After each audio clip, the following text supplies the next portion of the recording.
All right, y'all, I'm flipping out because I just did this and the audio didn't record because life is horrible.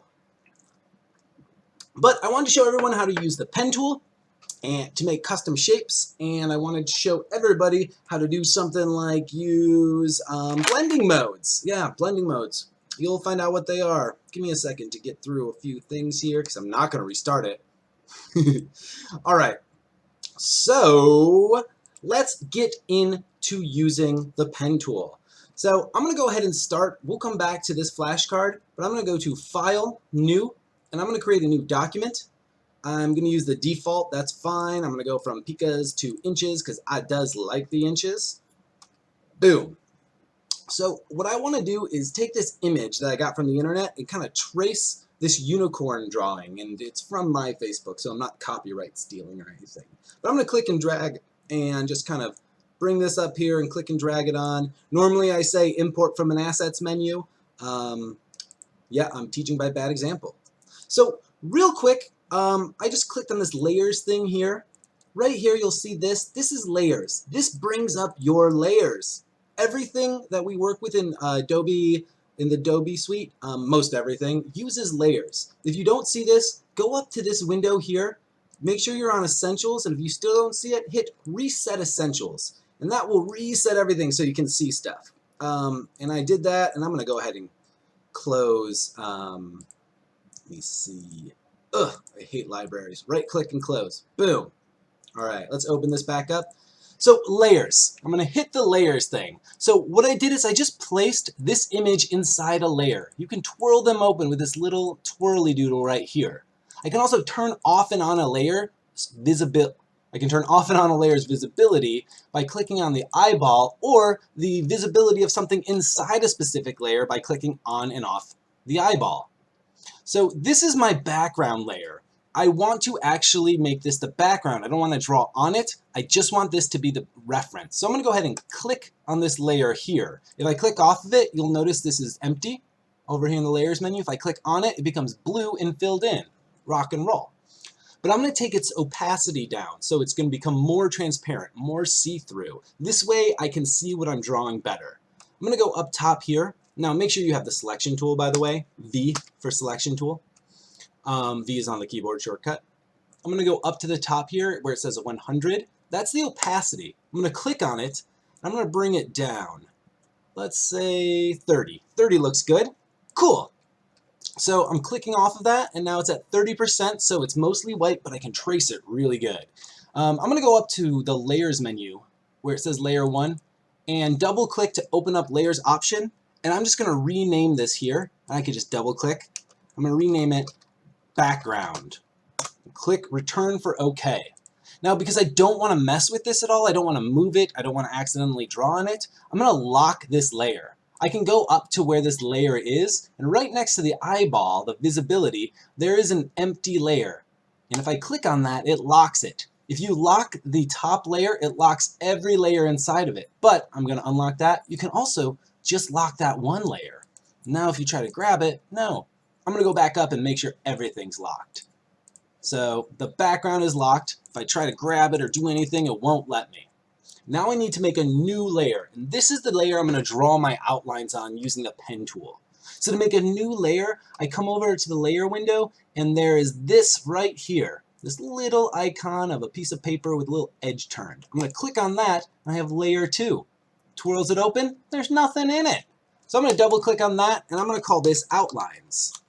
Not our lines, outlines. There we go. So this is where I will draw with the pen tool.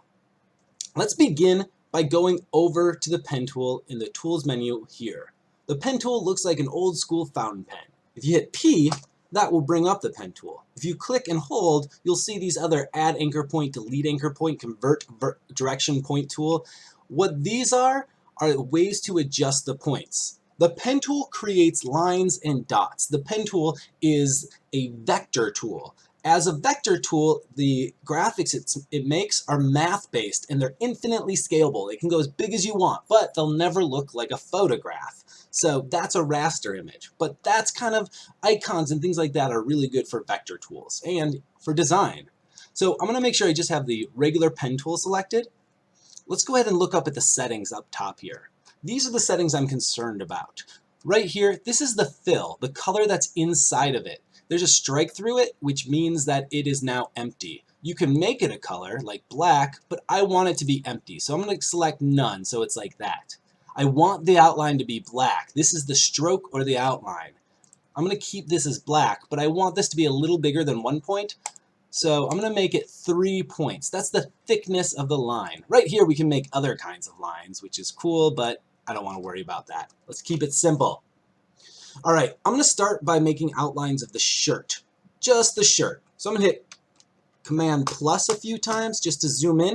I'm going to hold down the space bar so I get the grab tool so I can kind of center this. All right, these are straight lines, so I'm only going to make straight lines. So I'm going to go ahead and make this color part first. So I'm going to click, and that adds this little red dot, right? I don't think it's going to get bigger if I zoom in. No, it doesn't. So then I'm going to click over here, and it makes a new red dot and a line. These are our points that we were talking about earlier. So this line is the stroke. Let me go ahead and just keep doing this, and I'm tracing around this color. And now, let me zoom in a little bit. For this last point, I'm going to close this shape. So closing the shape means it's complete and it's done. And if I hover over this the first point that I made, you'll see it turns to a little circle. That means I can close it if I click now. And I'm going to do that. And I did that. And it's closed, yo. All right. So now I want to make the rest of this shirt. But these aren't going to be closed shapes. But worry not. I got your back. So I'm going to start by kind of zooming in a little bit. And I'm going to go next to this, but not on it. Because if I go on it, it's going to make a new one. And I'm going to make a new point. Make a new point. Make a new point. Start coming over here. Get that outline of the shirt. Alright, so now that I have the sleeve made, I'm just going to hit return. What return does is it deselects the points I'm drawing on. Because if I draw and I keep doing that, if I want to make a new line, it just keeps connecting them. But if I hit return, it starts a new line. Let me hit Z, Command Z a bunch of times because I don't want that. I'm going to hit Command minus to zoom out a little bit so I can finish off this shirt. And I'm not making perfect because I like this rough and tumble drawn style. That looks all right. Let me hit return or enter. Nice. Come back down here a little bit. Finish it off over here. Boop, boop, boop, boop, boop. Return. Come back up. Get this sleeve. Come on. Command minus. I want to start here. There we go. Get this sleeve. Really good. You got to sing when you design. When you draw and design, you got to sing. That's the way to do it, yo. Return. All right, let's go ahead and make this color now. And I'm going to do another closed shape for this one. Boom, boom, boom, boom, boom, boom, boom. You get faster as you go. Circle to close it. Boom. All right, and now this bad boy right here. And I think I'm good. Return. I'm going to hit Command minus a few times and hit V on my keyboard to get to my selection tool so I don't accidentally mess with anything. Now, this was all drawn in my outlines, right? So if I turn off the background, yeah, it looks okay. You know what I should do, though? I should do its neck. I'm going to go back to my pen tool. I'll hit P. I'm just going to go ahead and kind of give it a little neck action here. Return. A little more of this sweet, sexy unicorn neck action. Boom. All right. So now I want to trace the outline of this head and the horn, but these I want to be curved. I don't want them to be straight lines. Now, should I change the tool I'm working on? No! I should keep using this tool. So how am I going to do this? I'm going to, when I click, instead of just clicking and moving, I'm going to click and hold it and drag to make what's called Bezier handles and Bezier curves. Let me go ahead and hit Command plus a few times to move in, hold down the space bar for the grab tool, get over here, and I'll show you. If I click and make a point and don't let go of my mouse, I drag out these handles. If I let go, I got these handles. Now if I go up here, look at that! It made a curve all on its lonesome self. It's pretty rad. But that was an extreme case scenario. Let me show you a more subtle version that you'll want to do. Let me hit Command Z, Command Z. I'm going to click, and I'm going to drag out just kind of in the direction I'm going to draw, up and to the right. Not a lot, very little. I want to be subtle. I'm going to come up here and do the same. Drag kind of in the direction I'm going to draw. I'm going to keep doing that, and I can make the curves of my unicorn head. Oh yeah, that's a good looking curvy organic unicorn head for such an inorganic fantasy creature. All right, let's go back to that first dot and close it off. So there we have a curved head based on those Bezier curves. Let's go a little more extreme and do up this horn super rad style. So I'm going to click here. Whoops, I accidentally triple click there. Click, I'm going to drag just a little bit. I'm going to come here, click and drag it up. Come here, click and drag it. I'm going to go back like that. Why would I do that? Because unicorn heads, they got that spiral, yo. So I click there. I'm going to click. I'm going to drag a little bit. Drag a little bit. Boom. Click back here. Drag just a little bit. Click up here. Drag. Boom. Now, I'm pretty fast because I've been doing this a long time. And like I said with the other stuff, you'll get faster. Worry not, chitlins. I believe in every last one of you. Now here, I'm going to go into the center. Looks good. Then I'm going to close it. And there is my curvy, little bit of a wonky unicorn horn. Now, I'm going to hit V so I don't accidentally select stuff. And let me go ahead and turn the eyeball off of the background so we can see this. All right, this is looking okay. But let's say I want to adjust some of these curves like right here. I can adjust them by going to this tool right here, the direct selection tool, or hit A. Now, if I hover over, I can select specific curve or specific points and pull out its Bezier handles to make it even more perfected. Yep, looking good in the neighborhood. And so this is a way you can adjust stuff later. By clicking on these points, make sure it's the direct select tool. If you click this one, you're going to move everything, and that's no bueno. Clicking off of it. All right, that looks good. So I'm going to quickly show you how to do some fill-in. Now, I had this have no stroke, or I had these have a stroke but no fill, so no color on the inside. So I'm going to show you two ways that I approach it. If you're doing nice, clean graphics, this first way is probably the way to go, and that's to use a fill and close your images. So I selected this unicorn horn up top, right? Now I'm going to go up top to where this fill is, and I'm going to just double click. Let's make it a nice, bright, magic green, and click OK. Ooh, it needs to be brighter and magic-ier. More yellowy green. Oh, there it is. Ugh, that's kind of an ugly swampy. No, that's not right. That's not unicorn magic. Pretty. Nope. Oh, there we go. Oh, pink. Okay, that's better. That's more unicorny magic. Now, that's one way to do it, with the fill. But I'm going to show you another way to fill stuff in. I like things to look a little more hand-drawn, a little sloppy, a little coloring outside the lines, as you can tell by this shirt. I was raised on Nickelodeon. It's awesome. So now, I'm going to go ahead and lock off my outlines layer with a little lock there. I'm going to go ahead and click Create New Layer with this little icon. I'll double-click on Layer 3, and I'll rename it Coloring. Boom. Looking good in the neighborhood. Now, I'm going to pull coloring underneath outlines because I want outlines to be on top and the coloring to kind of be behind and underneath it. So let's go back to the pen tool again. This time, I'm going to go up to the stroke up top here. I'm going to make this none. I'm going to go up to the fill above that, and I'm going to make this, that's aquamarine. That's a good color. All right. I'm hitting Command plus to zoom in, holding down the space bar, so I use my grab tool to move things around. And now, with making sure I have coloring selected, these other two, oh, I clicked off my layers. These other two are locked off. Coloring is selected. And now, I'm just going to start to kind of trace this.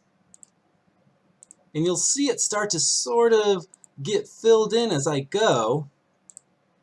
Nice, nice. Now, I'm going to go ahead and be a little bit sloppy and color outside the lines just a skounch, because I want it to look like a little chitlin drew it, because at heart, I am a little chitlin. All right, I'm going to get this top one and click it to close it off. That looks okay, but I realized I screwed up right here, right? I'm going to go ahead and zoom in. I mean, I like outside the lines, but I don't like that. So if I just hover over one of these lines, you see it gives that little plus marker there?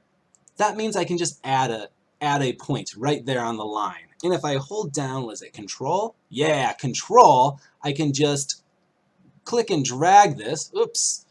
Let me make sure yeah, I can click.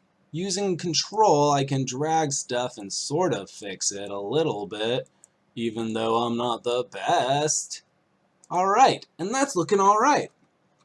So I can also go up to the direct select tool up here, and if I want to fix this up a little bit, I can click on this and just kind of like get it a little better at these points. Still outside the lines. But that looks alright. It's starting to look semi-Nickelodeon cool. I'm not going to continue with this because I think y'all got the point. But what I would like to do is show you about blending modes. So I'm going to go over to my flashcard I made before with me as a unicorn cowboy. And just to show you quickly what blending modes are, let me explain them. Blending modes are where you take a layer and you blend its colors and its shades and its values into any layer below it. So all of these layers, if I click on here on layer 1 on my flashcard, because it's all in one layer because I was irresponsible with how I designed it, if I move all the way down, you'll see that my unicorn cowboy version of me, that is the lowest layer. So any layer, like let me go ahead and click and drag these and move these on top of unicorn cowboy me, they're all on top of it. I also have this locked off. And by having it locked off, I won't accidentally select it. And you can lock those layers inside of a layer. Alright, so I got these squares like this. Let me click and drag to select them all again. Now what I want to do is blend them in to this image behind it. Now I could go up to my opacity value up here, like earlier when we made a background, and do that. And that's something, but it's not something all that interesting. Yeah, I'm judgmental. Let me put that back up to 100. Instead, what we're going to do is use blending modes. I'm going to go up to Window, I'm going to go down to Effects, and click on that bad boy. And as you can see, we get a pop-out window. I'm going to go ahead and hit Command plus to zoom in a little bit. So this pop-out window, we can change opacity in here in the effects, because it affects the colors and the values. The other thing we can do is, see where it says normal here? That's because everything's normal as it goes. But if I click on this normal menu, it gives me blending modes. In fact, if I hover over, you'll see blending mode. So I can click on that. Let's try multiply. What blending modes do, like I said, it blends it in based on certain kind of colors. Multiply uses darker colors. And boom, look at that. How interesting. It saturates it more. It uses the tones of the colors and the colors below it. All right, let me make sure I just keep those selected. Let's look through these. Screen is a bit lighter. It makes it a little more pastel-y, Easter eggy. Overlay. Ooh, overlay looks saturated and interesting. Soft light, hard light, color dodge, color burn, darken, and I'm just going to show all these real quick because there's not a whole ton of them in InDesign. Exclusion, hue, saturation, color, luminosity. I sound like the voice on Saturday Night Live. Let's go back up to normal because I don't really care about doing it with this stuff. Like, that's a cool way to demonstrate how it works, but what I really want to do with this, I mean, let me center it. This is a card. I want this flashcard to look like it's made out of paper, everybody. So I want to put a paper texture on here. So I'm going to go to Google, and like I said, I already did this, so it's probably, yep, it's already up here. But I'm going to show you how to do it. Let's just go to Google. Google.com, not calendar. I don't want you to see all of my dates. And I mean just dates of the year, not thing. Okay, never mind. All right, on Google, I'm going to type in free paper texture. Boom. And I'm going to go to images. Then let's go to tools, size, and do large, because we want it to be large enough to cover up the whole page. So there's a bunch here. They look all right. When you're getting free paper textures or any free texture, you got to look out because sometimes you'll get ones with like logos on it, and you don't want them stupid logos. No, you want it to be paper, straight up. So I'm going to click on this one right here. I'm actually going to hit Visit. Oh, I think this is a good example of that. See, look, vector stock, vector stock. Nope, we don't want this because it's got them stupid logos I was talking about. Hell with you, vector stock. Don't want it. Ain't gonna deal with it. How about this one? Insight Droid. All right, I'm gonna hit Visit. So hopefully I can just get this There we go. Yeah, it's a free crumply paper texture. I'm going to right click and do a save image as, and for now I'm going to save it on my desktop. You should be saving it into your folder structure in an assets folder, but I'm just showing you how it works, so I'm not going to worry about it, but you got to. You got to. I'm going to click and drag this up here onto my InDesign, and I'll go ahead and just kind of drag it out to about the right size. And let's go ahead and, oof, that's not what I meant to do. I'm going to go ahead and just kind of make it a little bit bigger so it covers the whole darn thing. So if we hit minus, you can see now I'm just covering this up, and let me go ahead and just bring this in so it's only exclusively covering up that card. So there it is. Oh, it needs to be a little bit farther. Let me double click to there. Yeah, that's a little bit off. There we go. So right now, I'm going to hit Command plus to zoom in. You might be going like, oh, and that's great, it looks like paper, but only the paper. What are you doing? I'm like, I need to get a blending mode. Hold your horses, buddy. Chill out. Now, I'm going to go ahead up to the layers menu. I'm going to make a new layer, and I'm going to call this one Texture 1. No big deal, just Texture 1. And so this texture thing, if I look in Layer 1, where I place the texture, I want it in Texture 1. So I'm going to click and drag it under Texture 1. I'll close Layer 1 and even lock it off. And now in Texture 1, if I twirl that open, we'll see that texture layer. I can turn on and off the eyeball, and that's good. So I'll leave the eyeball on. I'll just have Texture 1 selected. I'll select it down here in the actual window. And now, let's try out a blend mode. If you can't see these again, remember, it's Window, Effects. Make sure that's check marked, and this will pop up. So with this selected, I'm going to change this to Multiply. And that already looks okay. I'm going to zoom in just a little bit, and you can see like traces of the paper over here, but it's not. I want it more extreme for this example. Let's go to Screen. Oh, talk about extreme, yo. Not exactly what I'm looking for. Overlay. Ooh, I kind of like overlay. Soft light. Ooh, I really like soft light. Hard light? No, no. Let's go back to soft light. I really like soft light. It gives it this kind of faded, worn look. If I want to, I can select it and take the opacity down a little bit to make it a little less extreme. Nope, I like it extreme. Let's just make it at like 88. That looks good, but I'm not super convinced. I should try out a few more options, but I don't want to get rid of this. I like these settings. So I'm going to go into my layers window, and at Texture 1, I'm going to click and drag it down to this icon of the new layer, and if I do that, it'll make a copy. So let me turn the eyeball off at Texture 1 and lock that off. Texture 1 copy, I'm just going to click on it and rename it Texture 2 and hit OK. So now this is exactly what we just made with Texture 1. I'm going to click on this again, and I'm going to try out a few different blending modes, not hard light, not color dodge. Color burn's okay. Darken's okay. Lighten is not what I'm looking for. Nope. Huh. Hue seems okay. Hue and saturation actually seem almost exactly the same. I'm going to do what's color do? A lot of these down here, they're okay. Oh, you know what? Let me bring the opacity back up on this one. Okay, because I accidentally made it less. Saturation, hue. You know, I like hue. I like hue. Do you like hue too? I like this. I'm going to bring the opacity down a little bit so I get a little bit of the color. Oh, I don't have it selected. That's why I wasn't doing anything. Make sure you have it selected. There we go. So it gets a little color. So at about 75, it looks faded. It looks like really, I'm going to select off it, hit Command minus. It starts to look more like an Old West, like Wanted poster. All right, let's compare Texture 1 and Texture 2. Eyeballs. You know what? I like the hue texture. Texture 2 is the winner. Let me hit Command S to save it. And now I've got myself a unicorn cowboy, totally sick, totally rad thing. And that's how you use blending modes. All right, it's been like 25 minutes. Let's hope the sound is working this time. And all right, I hope this helped. I think you are all wonderful.